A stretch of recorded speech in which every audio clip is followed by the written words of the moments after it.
Hi friends, ఈరోజు అయితే మనం ఆనియన్ కట్ చేసేటప్పుడు మన కళ్ళు ఎందుకు మండుతాయో ఈరోజు తెలుసుకుందాం. ఆనియన్ కట్ చేసేటప్పుడు ఆనియన్లో ఉన్న sin propyne methyl oxide gas అనేది రిలీజ్ అవుతుంది. ఈ గ్యాస్ మన కళ్ళల్లో ఉన్న వాటర్తో రియాక్ట్ అయ్యి హైడ్రోక్లోరిక్ యాసిడ్ని ఫామ్ చేస్తుంది. సో ఆటోమేటిక్గా మన కళ్ళు ఇరిటేట్ అయిపోయి మన కళ్ళు మండిపోయి ఆటోమేటిక్గా మన కళ్ళలో నీళ్ళు వచ్చేస్తాయి అన్నమాట. ఈ ఆనియన్స్లో ఉన్న హైడ్రోక్లోరిక్ యాసిడ్ మనం తిన్న ఫుడ్ని తొందరగా అరిగించేస్తాయి. సో అందుకని మనకి ఎప్పుడైనా బయట బిర్యానీ తిన్నప్పుడు ఆనియన్ కంపల్సరీ ఇస్తారు. అదేంటో ఇంట్లో అమ్మ నీట్గా కట్ చేసిన ఆనియన్ కంటే హోటల్లో గబ్బు కట్ చేసిన ఆనియన్సే టేస్ట్ బాగుంటాయి. అందుకే పదే అంటే భయ్యా తోడ ప్యాజ్ దాలో అని.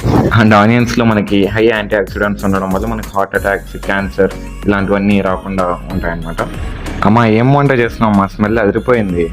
ఆనియన్ హెల్త్కి మంచిది అన్నావు కదా, అందుకే ఆనియన్ పచ్చడి, onion rice, onion fry and last customer onion halwa కూడా చేస్తున్నాంట.